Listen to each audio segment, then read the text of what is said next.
po ng ating scripture reading kanina. Nais ko pong ayahan kayo na ating pong buksan yung ating pong mga Bible doon po sa Hebrews chapter 10 verses so yung covered ng kanina, no? Scripture reading beginning from verse 19 up to 25. But then our message this morning will be covered beginning from 23 to 25. 2 verses lamang po ang ating pong titingnan sa passage po na ito. So gaya po ng ating theme sa taon po na ito, so yung firmly planted, and then yung faithfully proclaiming. So bilang bahagi po ng tema na ito, ay bumalik po tayo sa tinatawag na the basics of Christian living. Yung mga basic ng ating pong pamumuhay Kristiyano. So na pag-aralan po natin yung tungkol po sa kahalagahan ng pagbabasa ng salita ng Diyos, yung kahalagahan ng pananalangin. So ito ay tinatawag din po na spiritual exercises. Let us remember na tayo po ay tinuruan din sa magitan ng mga sulat ni Apostol Pablo that we have to work out our salvation. Hindi po ibig sabihin na upang tayo po ay maligtas, kundi dahil sa tayo ay ligtas na, kinakailangan po nating patuloy na mag-exercise. Dahil kung gaya po, kukumpara po natin sa physical nating katawan, after nating ma-reach yung ating pinapangarap na na katawan, pagkatapos hihinto po tayo ng pag-exercise, babalik na naman po tayo sa pagiging obese. Yan. Yung pagiging sobra sa sa timbang. So the same way, pagdating po sa ating spiritual life, kaya yung sabi po ni Apostle Paul, I work out your own salvation. And one of the spiritual exercises ay yung ating pong pag-aaralan ngayon na bilang pagpapalakas ng ating spiritual na pamumuhay ay mahalaga din po yung tinatawag nating fellowship, yung ating pong pagsasama-sama. And this morning, from this passage, ang mensahe po ng salita ng Diyos na ating pag-aaralan, ang pamagat po nito ay assembly required. Assembly required. So babasahin ko po muli yung text natin sa verse 23 and verse 25 ng Hebrews chapter 10. Ang sabi po dito, let us hold fast the confession of our hope without wavering, for he who promised is faithful. And let us consider how to stir up one another to love in good works, not neglecting to meet together as is the habit of some, but encouraging one another, and all the more as you see the day drawing near. May the Lord bless the reading of His Word. Bago po tayo magpatuloy, tayo po ay sandali munang manalangin. Panginoon naming Diyos, banal na makapangyarihan sa lahat, kami po ay nagpupuri at nagpapasalamat minsan pa, Ama, sa kalayaan na meron po kami upang pag-aralan ang iyong mga salita sa umagang ito, Panginoon. Dalangin po namin, O Diyos, na habang amin pong nararanasan ang kalayaan na ito, Panginoon, ay maintindihan po namin na dapat din po naming samantalahin ang kalayaan na ito sa magitan po ng pagbibigay namin ng buong pag-iisip at ng buong puso namin sa amin pong sama-sama na pag-aaral ng mga salita sa oras na ito. Inihiling din po namin, Panginoon, na ang mga nakakahadlang sa aming pag-aaral ng mga salita ay yunawang alisin, Panginoon, lalo na po ang mga kasalanan sa aming buhay, O Diyos, at anumang mga alalahanin sa aming buhay, Panginoon. Tulungan mo po kami na amin pong isang tabi sa oras na ito ang mga bagay na makakahadlang, Panginoon, upang amin pong tunay na matanggap ang pagpapalang espiritual na iyong pong palaging inihanda para sa amin sa tuwing kami ay sama-sama na mag-aaral ng iyong mga salita, Panginoon. Sa iyo po namin ipinagkakatiwala ang oras na ito, pagpalain mo nawa ang bawat isa, at ikanawa ang tunay naming mabigyan ng kaluwalhatian. Ito po ang aming samo at panalangin sa tanging pangalan ng aming Panginoon Kristo na aming tagapagligtas. Amen. So once again, the title of our message this morning is Assembly Required. So in Acts chapter 2 verse 42, ang sabi po rito, and they devoted themselves to the apostles' teaching and fellowship, to the breaking of bread and the prayers. So the last sentence sa Acts chapter 2, dito po sa chapter 2, doon po sa verse 47, ang sabi po rito, and the Lord added to their number day by day those who were being saved.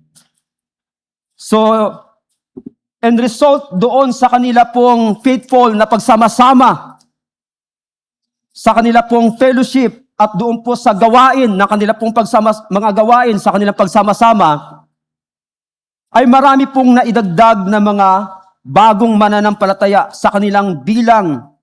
At yung number po na binabanggit dito, in other words, to the church, sa simbahan na idagdag ang mga bagong mga mananampalataya.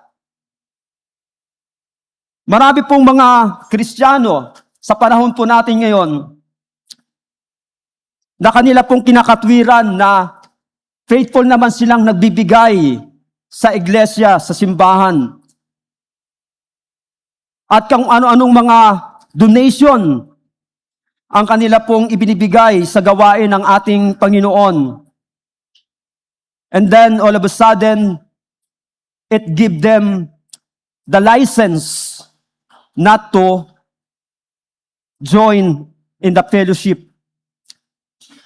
Hindi po pumunta sa pagtitipon-tipon ng mga mananampalataya. But then, in this passage, meron po tayong dapat ditong makita at ating pong maunawaan, and as true believers, ay ating pong tatanggapin yung mga katotohanan po na ito na ating pong titingnan. So, there are 4 requirements doon po sa mga nanampalataya na idinagdag sa iglesia ng ating Panginoon na ating pong titingnan dito.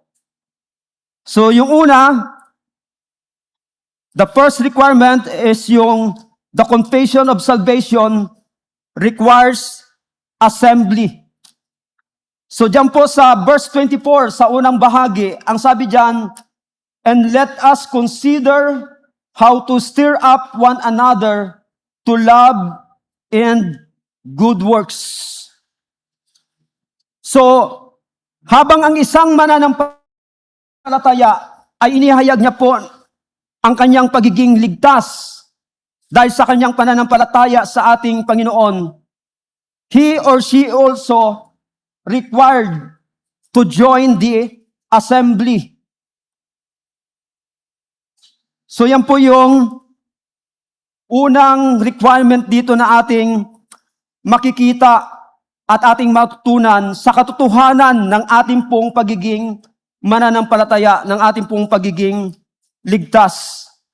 So gaya po ng sinabi nga ni Apostle Paul kay Timothy doon sa kanyang sulat sa 1 Timothy chapter 3 verse 15, na ang sabi po dito, if I delay, you may know how ought to behave in the household of God, which is the church of the living God, a pillar and buttress of the truth.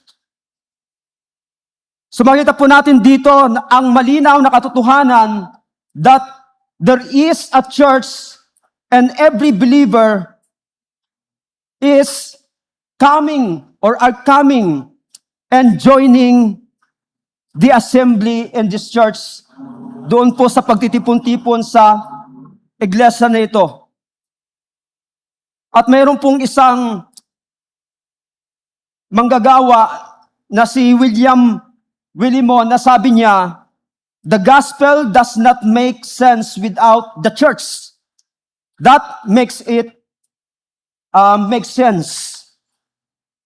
So wala daw pong sense ang isang mananampalataya na kung kanya pong ikiklaim, kanya pong aariin na siya po ay ligtas, subalit hindi niya po pinapahalagahan ang simbahan sa magitan ng kanyang pag-attend, ng kanyang pagdalo, ay it will not make sense to that believer. So yan po yung dapat natin ditong papansinin. Kaya sabi po ni H.B. Charles Jr., so sa next slide natin, medyo ganun din pala sana. Dito na lang sa isa. Sa dami po kasi medyo maliliit na yung font ng mga sentence. So sabi ni H.B. Charles, si H.B. Charles po ang nagsabi niyan. Sabi niya, I learned about the spiritual epidemic called morbus sabbaticus. Narinig na ba yung na to? Yung epidemic na to?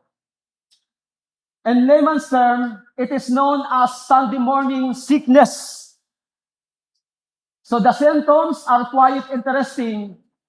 It never interferes with the appetite or affects the eyes. The sun...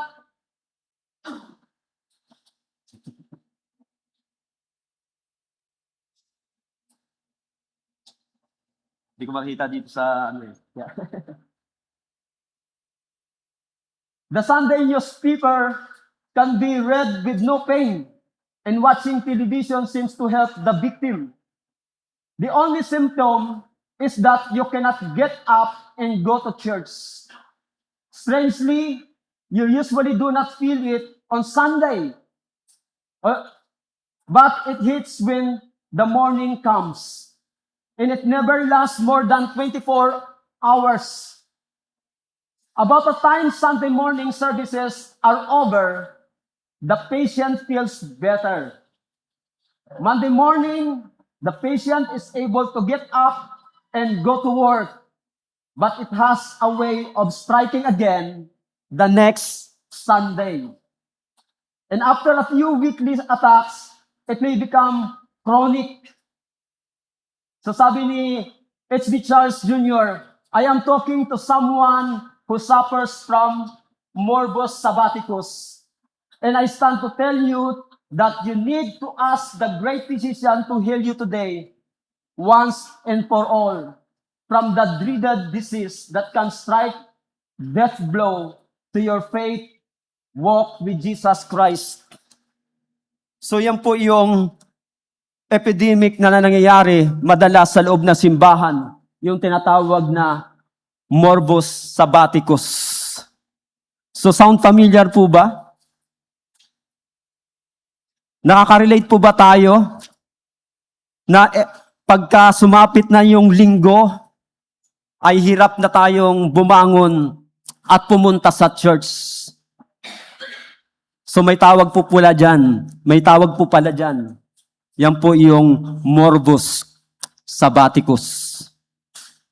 So but then, we are being reminded, brothers and sisters in the Lord, this morning, in our passage, in our text, it is not merely giving us option kung tayo po ay pupunta sa simbahan, but rather, it is a requirement. So long we are claiming that we are saved, we are Christians, this confession of being saved requires assembly. Requires assembly. Then, the second requirement na ating pong makikita dito sa ating pong text na pinapag-aralan mga kapatid sa Panginoon when it comes to the importance of our fellowship with one another. Secondly, the communion of the saints requires assembly. So sabi po dyan uli sa verse 24, and let us consider how to stir up one another to love and good works. At dito po sa uri ng communion na ito, ng mga mananampalataya, na kinakailangan po ang pagsasama-sama natin, there are two very important truths dito na ating titingnan. Una, yung the internal disposition of Christian fellowship. The internal disposition of Christian fellowship. So the verb consider means to receive clearly, understand fully, or consider closely. So, in communing with each other as believers, papaano po magiging understand fully, o paano po natin mauunawaan ng lubos at ating pong maisasaalang-alang ang ating mga kapatiran at ating pong makita ng malinaw ang kanilang pangailangan kung hindi po tayo magsasama-sama sa gawain ng ating Panginoon. So yan po yung napakalagang binibigyan ng diin dito ng manunulat po ng aklat po ng Hebreo, mga taga-Hebreo. So, yung sabi niya po dyan, na let us consider how to stir up one another to love in good works. It is an eternal disposition of Christian fellowship for us to express our love, our care to each other, ay kinakailangan po yung pagsama-sama ng bawat mananampalataya. Dahil kung hindi, we cannot truly say that we consider our fellow believers. Then the verb continue is a grammatical emphasis that denotes continual or repeated action. So hindi lamang po sa time na tayo po ay talagang bigat na sa ating mga problema, kung kaya't na atin na pong na-realize na kailangan na po nating sumama sa mga kapatiran upang malaman nila na malala na pala yung sakit ko, physically at higit sa lahat, spiritually. Because sometimes yan po ang nangyayari sa iba sa mga mananampalataya. Kung kailan na, bigat na sila, hirap na sila. Dahil po sa spiritual na problema at sa material na problema, doon pa lamang po sila tumutungo at doon lamang nila na-realize ang kahalagahan ng fellowship sa mga kapatiran. Kaya sabi po ni Apostle John in 1 John chapter 3 verse 14, sabi niya, we know that we have passed out of death into life because we love the brothers. Whoever does not love abides in death. And then, sabi po ni Apostle Paul sa Philippians chapter 2 verse 4, let each of you look not only to his own interests, but also to the interest of others. So kaya hindi po pala tama sa isang Kristiyano na siya po ay hindi sumasama sa pagtitipon-tipon ng mga mananampalataya. Dahil kung tayo po ay tunay na kabilang sa iglesia ng ating Panginoon, sa magitan ng ating pagkaligtas, sa magitan ng pananampalataya sa ating Panginoong Hesukristo, ay nararapat din po na mayroon tayong puso na kung saan ay mayroong pong malasakit sa ating kapwa mananampalataya. Gaya po ng binibigyan ng punto dyan ni Apostle Paul na sabi niya, let each of you look not only to his own interest. Every time tayo po ay mag-isolate ng ating sarili by not joining the assembly of the Lord Jesus Christ, yung body of Christ, hindi po yun pagpapakita ng pagmamahal sa ating kapwa mananampalataya, kundi yun po ay manifestation ng ating pagiging self-centered.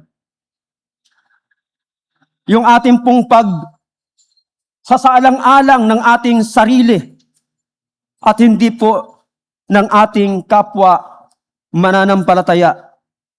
Again, sabi po ni H.B. Charles Jr., Christian fellowship is primarily, essentially, and ultimately an internal reality. Fundamentally, our fellowship is not geographic, social, organizational, institutional, or programmatic. It is an internal disposition of care, concern, and compassion for one another that results in words, decisions, and actions that express the love of Jesus Christ. It is an internal disposition. Then, the second truth that we are going to look at here sa ating pong pag-aaral about the communion of the saints that requires assembly. Secondly, ito po ay the external demonstration of Christian fellowship. The external demonstration of Christian fellowship. So yung phrase o yung words po dyan na to stir up one another to love and good works. So kanina yung word na concern, yun po ay internal disposition. At yung words po dito na to stir up one another to love and good works, now it is external demonstration of Christian fellowship. Ito po dapat yung lumilitaw, ito po yung dapat na ginagawa ng bawat mananampalataya sa isa't isa bilang mga mananampalataya. At papaano po natin ma-express yung external demonstration of Christian fellowship na ito if a Christian does not join the assembly. At minsan nahuhulog po sa temptation yung ibang mga mananampalataya na yon na maging na magkaroon po ng tampo sa mga kapatiran. Samantalang siya yung nag-isolate ng kanyang sarili sa magitan ng hindi pagpunta sa simbahan. So mga kapatid sa Panginoon, the Christian that isolating himself or herself, most likely, ang kanya pong may experience ay yung magiging bitter po siya against his fellow or her fellow believers. Diba? Yung temptation po na kadalasan na umatake sa mga mananampalataya na yun, ay sila pa yung nagtatampo, sila pa yung naghihinakit sa mga kapatiran na hindi sila dinadalaw, na hindi sila pinupuntahan. So yun po ang karaniwan nakakakain sa emosyon ng isang mananampalataya every time na siya po ay hindi sasama sa pagtitipon-tipon ng mga mananampalataya. So ang antidote po sa ganun pong pagkahulog sa tukso na yon, na magkaroon po ng hinanakit ng pagtatampo sa mga kapatiran, is to obey the will of the Lord. At ano po yung kalooban na yun ng Panginoon? For us to come together. for the church to assemble, to have fellowship with one another. So, you need others to stir up love and good works.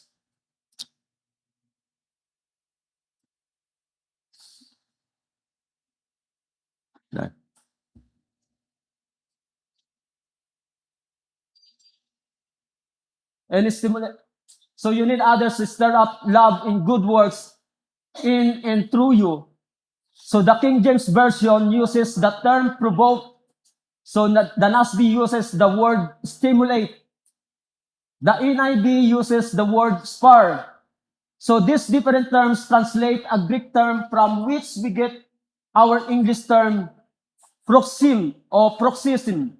It refers to a sudden outbreak of sickness, symptoms, or spasms. So usually these terms has a negative connotation, meaning something like irritation or exasperation.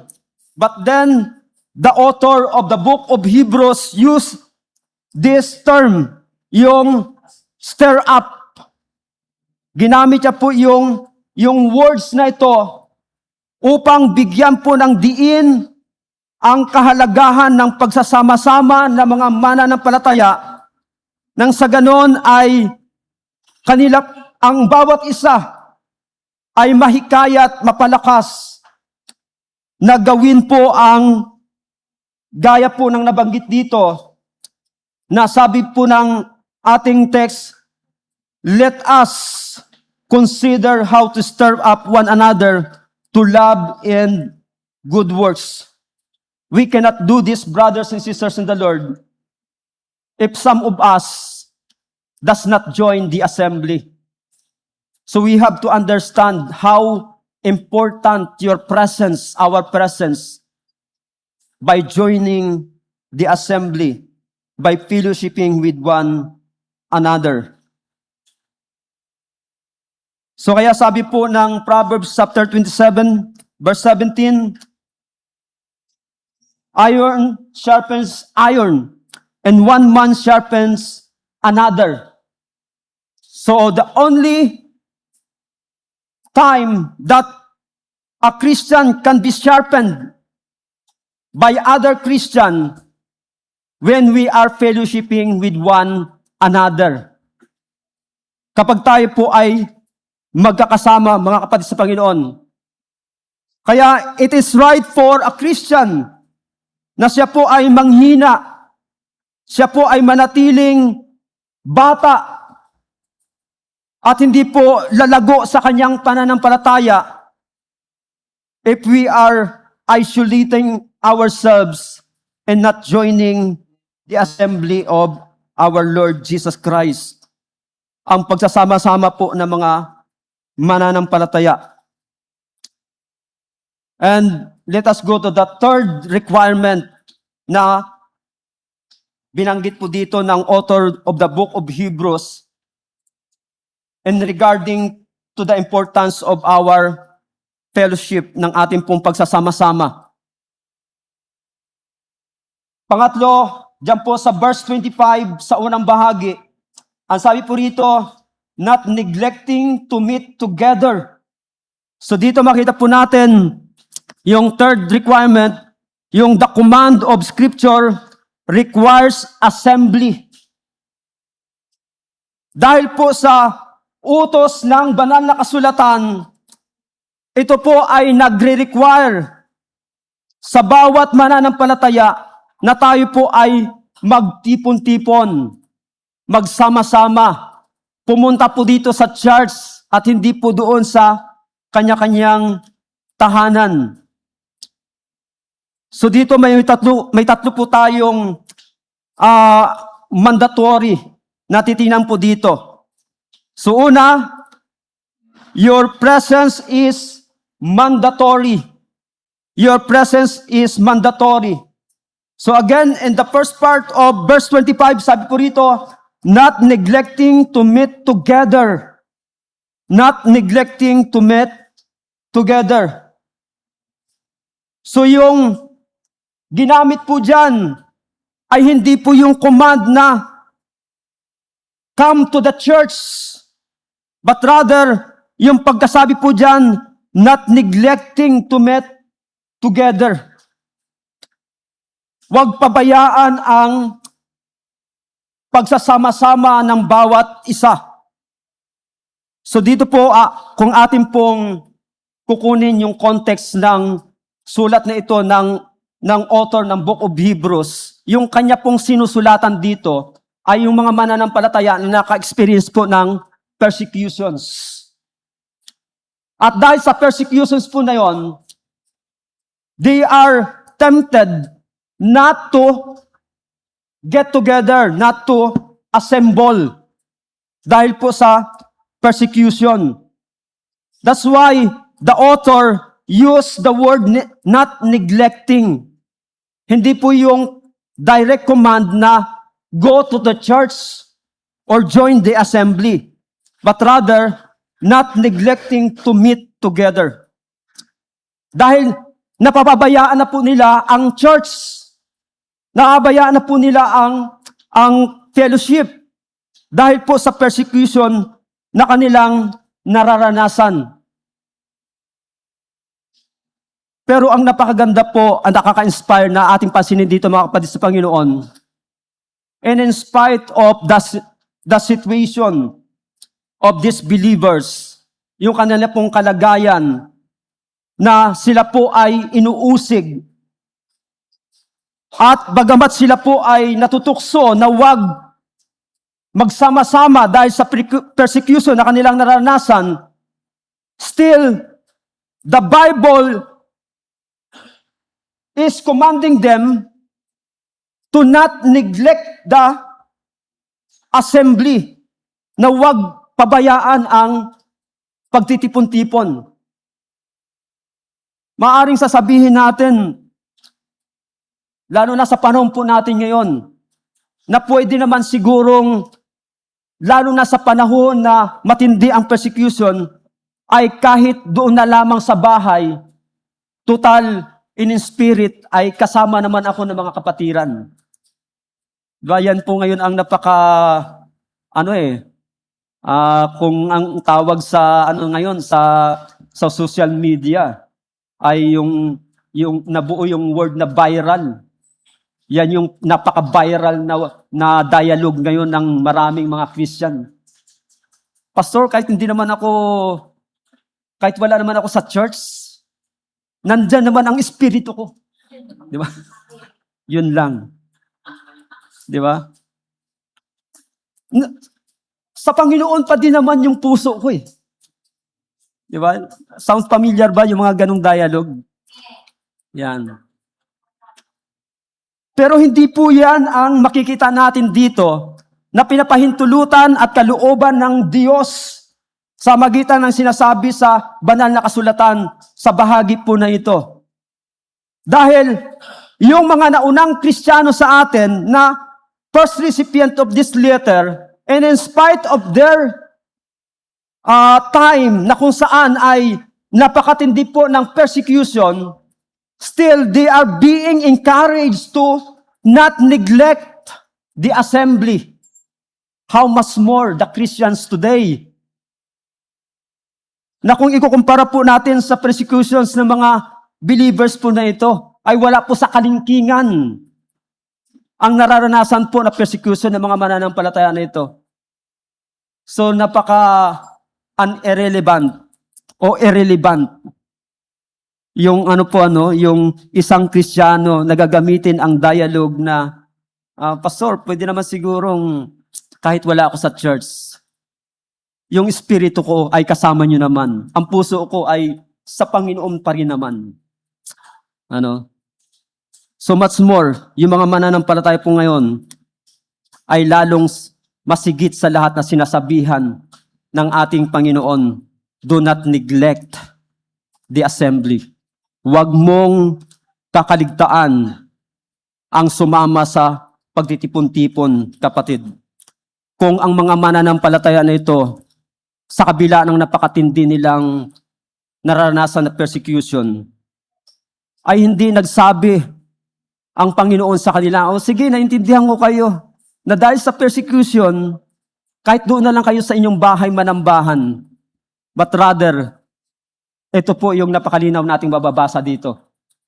Na ang sabi po rito, let us not neglect, or do not neglect to meet together. Huwag niyong pabayaan ang inyong pagkakatipon. May isa po sa inyo isang kwento. Sabi po sa kwento na ito, an elderly saint had lost his hearing and his eyes had grown dim with age. So maganda po to kasi na very very challenging and inspiring po to na na testimony. But he never stopped attending church. One intrigued individual finally asked the obvious, why do continue attending church when you can't see or hear what's going on? Then the old man replied, I want to show everybody whose side I'm on. So every time po na tayo po ay magsama-sama mga kapatid sa Panginoon, and in spite of persecutions, and in spite of physical limitations, ang ating pong ginagawa at pinapakita ay pinapakita po natin kung kanino ba talaga tayo. So ibig sabihin din mga kapatid sa Panginoon, every time na hindi ka dumadalo sa gawain ng Panginoon, pinapakita mo kung kanino ka talaga. So ang question sa atin ngayong umaga, whose side you are in? Kanino ka ba talagang side? So but then, dito hindi po nagtatanim ng maling turo ang author ng Book of Hebrews.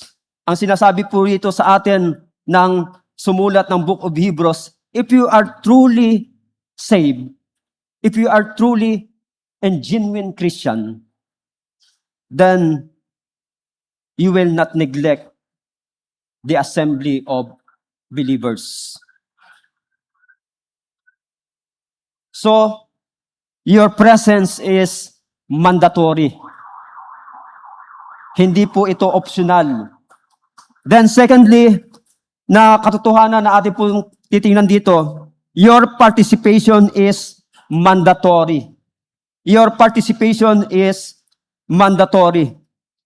So hindi lamang na sa panloob ay ating pong ipapakita sa ating mga kapatiran ang ating pong pag-ibig sa isa't isa sa pagitan ng pagsasama-sama, kundi ipapakita din po natin ito sa magitan ng ating participation. At ano yung participation na yon? Hindi lamang tayo ang tatanggap ng pagpapalakas. Hindi lamang tayo ang tatanggap ng pag-unawa at pagmamahal. Hindi lamang tayo yung gagawaan ng mabubuting gawa ng ating mga kapatiran, kundi dapat po tayo ay merong participation na tayo din po dapat na ang nagpapalakas sa ating mga kapatid.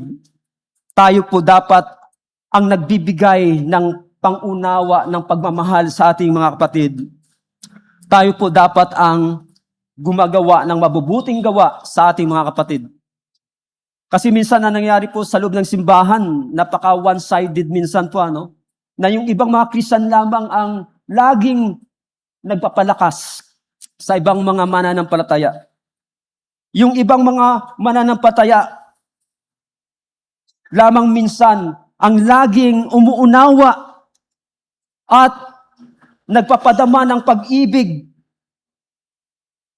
Yung ibang mga mananampalataya lamang minsan ang lagi na lang gumagawa ng mabubuti sa kanilang kapwa mananampalataya. So let us understand, mga kapatid sa Panginoon, your participation is mandatory. Di ba? Dito din po sa aklat na ito ng Book of Hebrews, nabanggit po na sana kayo ay mga tagapagturo na. Pero ngayon, kailangan nyo pang pakainin pa rin ng gatas ng mga malalambot na pagkain at hindi pa kayang kumain ng mga matitigas na pagkain. So dapat dumarating po ang isang mananampalataya sa punto na siya po ang nagpapadama ng kanyang pag-ibig at gumagawa ng mabubuting gawa sa kanyang mga kapatid at hindi habang buhay na siya palagi ang pinapalakas, na siya palagi ang pinapadamahan ng pag-ibig, ng pangunawa, na siya palagi ang ginagawaan ng mabubuting gawa. So this kind of believers sometimes. So ito po yung tinatawag sa Amerika na hitchhikers. So ano po yung karakter ng hitchhikers? So the hitchhikers, Tom says, you buy the car, pay for repairs, and upkeep and insurance. Fill the car with gas, and I'll ride with you. But if you have an accident, you're your own. I may even sue you. So yan po yung attitude, yan po ang karakter ng mga hitchhikers. So ang tanong sa atin sa umagang ito, sino sa kalagitnaan natin ang may ganitong karakter? Are you a hitchhiker? So, hindi po sana ganun ang iba sa atin, mga kapatid sa Panginoon. Yung tama lang tayo na makisakay. Kaya nga ako, pagka nakikisakay ako kila Sister Mian, medyo nagigilty ako. Pero at least, pagdating lang naman sa literal na pag-angkas o pagsakay. Pero when it comes to the body of Christ, yun po ang napakalungkot kung tayo po ay pagdating sa wagon of Christ, we are merely hitchhikers. Mga palaangkas lang. Na kapag medyo yung talagang may-ari na ng sasakyan, ay nasira yung sasakyan niya, bahala ka na dyan, sasakyan mo yan eh. Ganyan sometimes sa loob ng simbahan eh.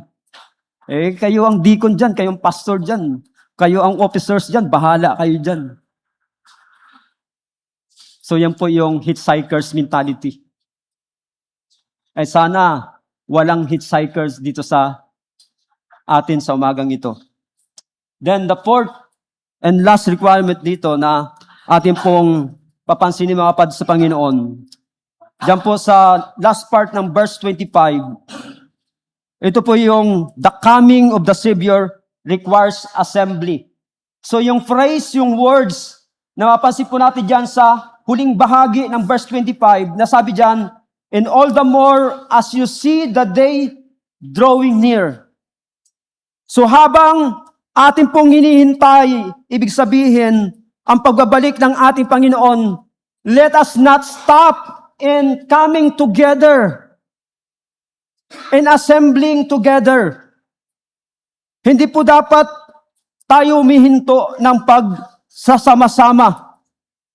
Ang sabi po dyan ng author ng Book of Hebrews, the more na dapat ay palagi tayo magsama-sama habang ating nakikita na malapit na ang pagbabalik ng ating Panginoon.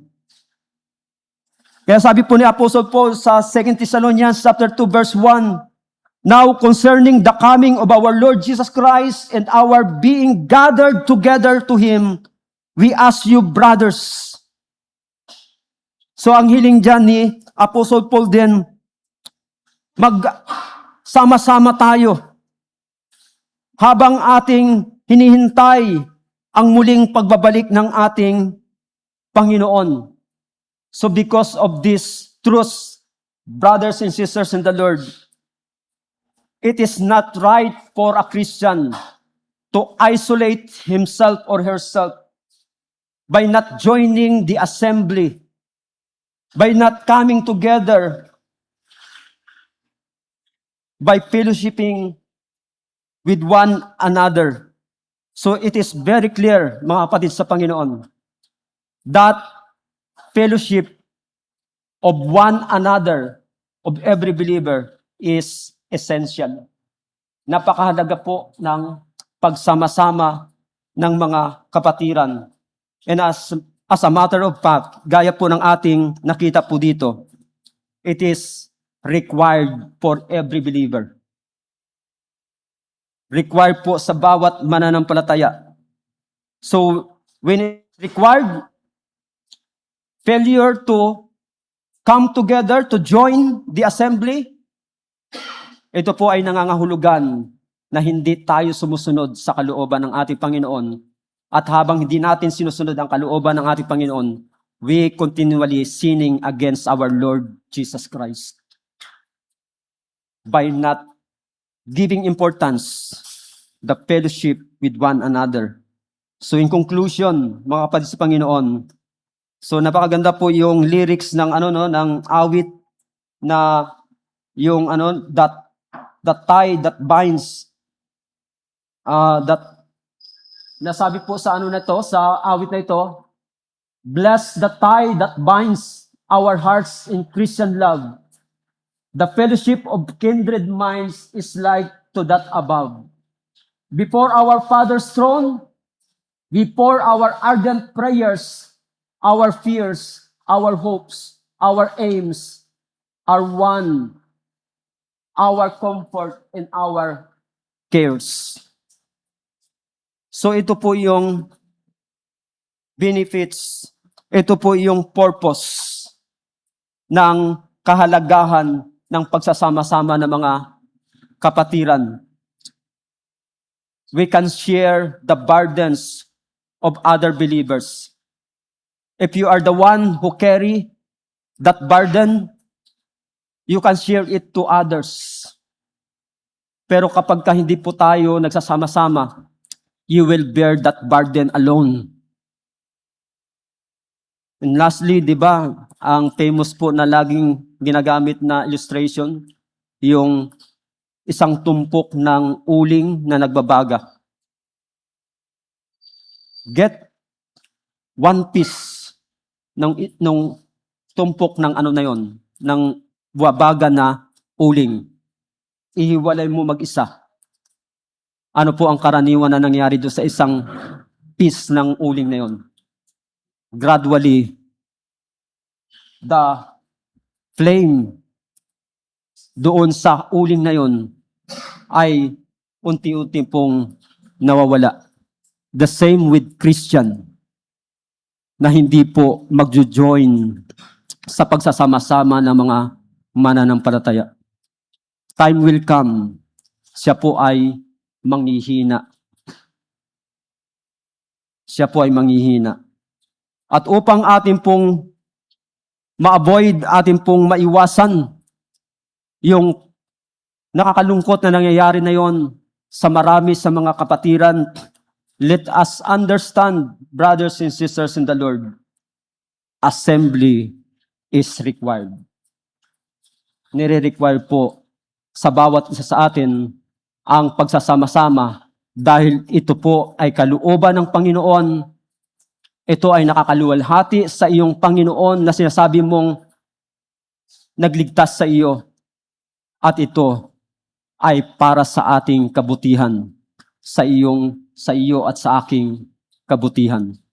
Tayo po ay magwakas sa panalangin. Panginoon naming Diyos, banal na makapangyarihan sa lahat. One of the neglected ministry or event in the church ay yung pong pagsama-sama sa gawain ng pananambahan.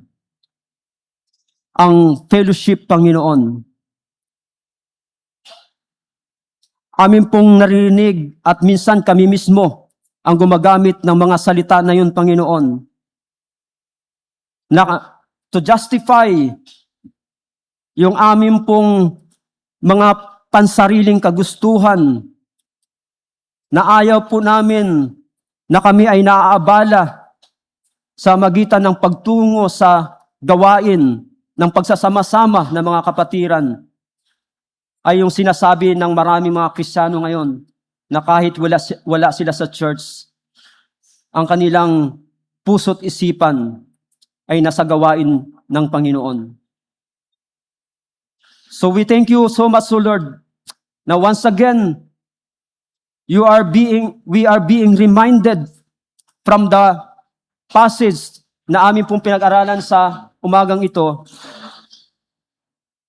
na bilang mga mananampalataya ay iyo pong ipinapakita sa aming Panginoon, tinuturo sa aming Panginoon na napakahalaga ng pagsasama-sama ng mga mananampalataya. Dahil unang-una sa lahat, ito po ay iyong utos at ito po ay iyong kalooban, Panginoon. If we are obedient believers and children of God, amin bang susuwayin ang iyong utos na ito, Panginoon? At salamat na ipinakita mo po sa amin, Panginoon, kung ano po ang magiging kahinatnan ng isang Kristiyano na hindi po pahalagahan ang pagsasama-sama sa gawain mo, Panginoon. Dalangin po namin, O Diyos, na nawa, Panginoon, ang mga katotohanan na ito ay minsan pa nagbigay po sa amin ng paalala at ng realization, Panginoon, that it is not right for us as Christian na kami po ay magpabaya sa pagtitipon-tipon namin, Panginoon.